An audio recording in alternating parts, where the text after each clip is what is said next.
اعوذ باللہ من الشیطان الرجیم بسم اللہ الرحمن الرحیم اللہم صلی علی محمد وعلی آل محمد کما صلیت علی ابراہیم وعلی آل ابراہیم انک حمید مجید اللہم بارک علی محمد وعلی آل محمد کما بارکت علی ابراہیم وعلی آل ابراہیم انک حمید مجید رب اجعلنی مقیم الصلاۃ ومن ذریتی ربنا تقبل دعاء ربنا اغفر لی ولوالدی وللمؤمنین یوم یقوم الحساب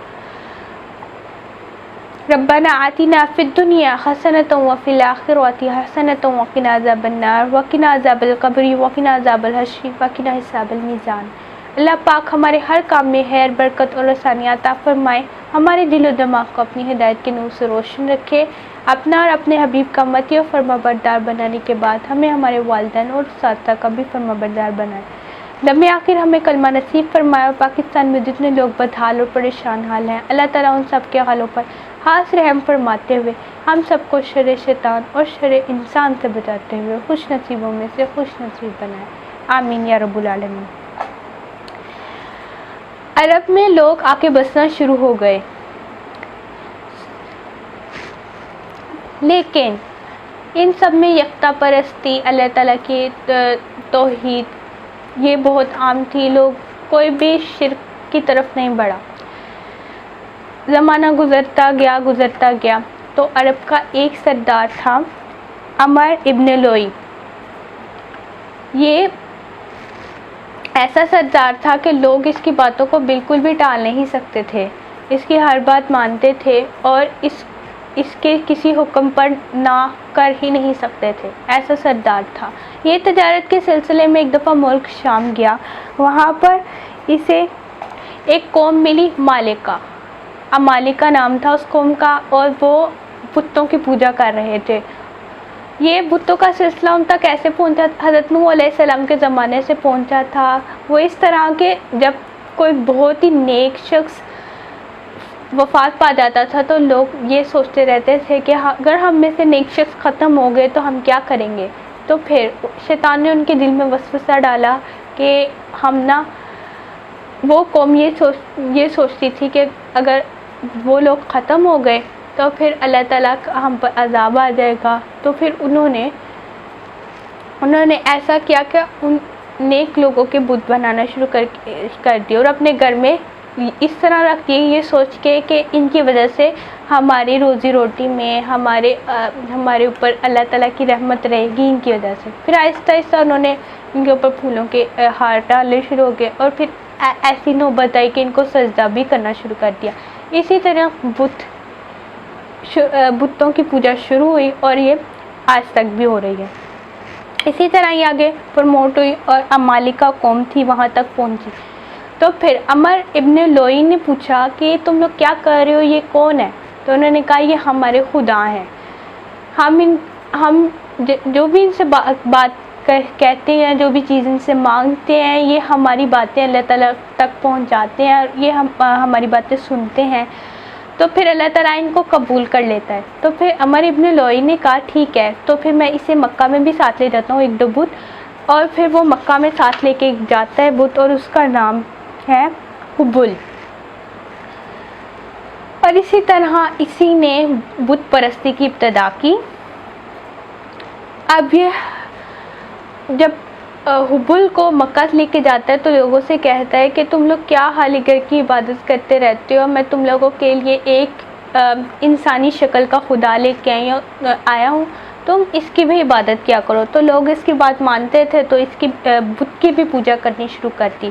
تو حضرت محمد صلی اللہ علیہ وسلم نے اس کے بارے میں کہا ہے کہ میں نے عمر ابن لوئی کو جہنم میں دیکھا کہ اسے فرشتے گھسیٹتے ہوئے جہنم میں لے کے جا رہے ہیں، کیونکہ وہ پہلا شخص تھا جس نے مکہ میں بت پرستی کی ابتدا کی تھی۔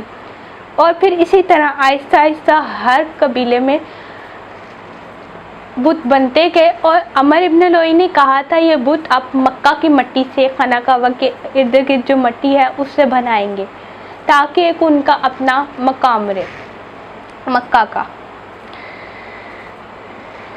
اور وہ ہر قبیلے کو یہ بھی کہتے تھے جو آپ اپنا بت بنائیں وہ ایک کعبہ میں بھی رکھیں، کیونکہ پھر اسی طرح آپ کے خدا کے لیے ایک اعزاز ہوگا کہ وہ اللہ تعالیٰ کے گھر میں ہے۔ تو پھر قوموں نے ان قبیلوں نے ان کی بات مانی اور پھر ایسا ہی کیا، بتوں کو خانہ کعبہ میں بھی رکھا گیا۔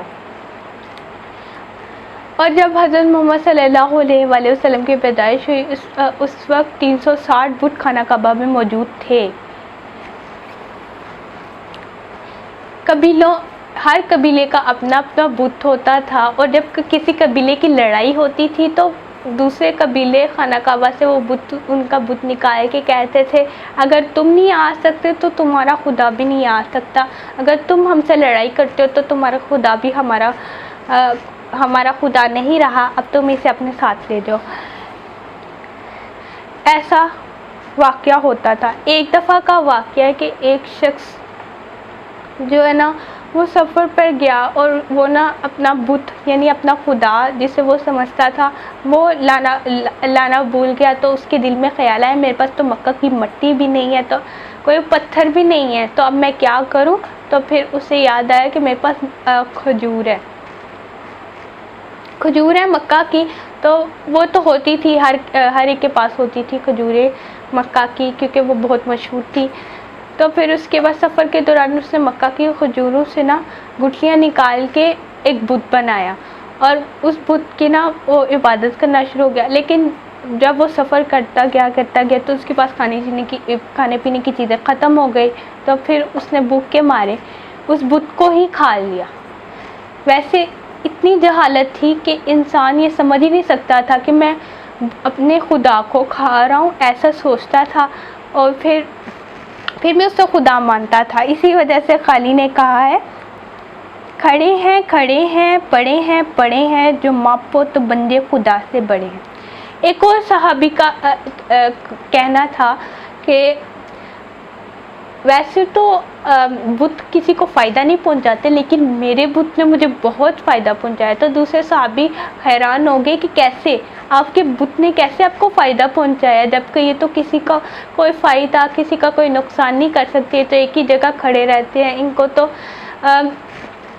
نہلاتا بھی انسان ہے، ان کے اوپر ہار بھی پہناتا انسان ہے، تو اپنی وجہ سے اپنی مرضی سے ایک جگہ سے دوسری جگہ جا ہی نہیں سکتے، تو تمہارا کیا فائدہ کیا؟ تو صحابی نے کہا کہ جب میں سفر پہ گیا تو میں اپنے بت کو نا ایک جگہ بھول گیا اور میں آگے چلا گیا، لیکن پھر مجھے خیال آیا میں تو بت وہیں پہ بھول گیا ہوں، تو پھر میں واپس آیا تو میں نے دیکھا ایک لومڑی بت کے اوپر پیشاب کر رہی ہے، تو پھر میرے دل میں بت کے لیے نفرت آ گئی، اور تب بھی میرے دل میں اسلام کا نور چمک اٹھا کہ واقعی اسلام دین حق ہے، کیونکہ بت تو اپنا خود خیال نہیں رکھ سکتے۔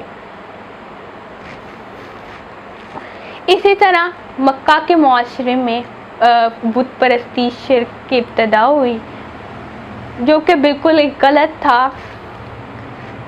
عمر ابن لوئی جو کہ مکہ کا سردار تھا، اس نے اس کی ابتدا کی تھی، اور وہ اب جہنم میں ہے۔ جو ہم نے پڑھا ہے، اللہ تعالیٰ اس سے ہمیں عمل کرنے کی توفیق عطا فرمائے۔ وما علینا الا البلاغ المبین۔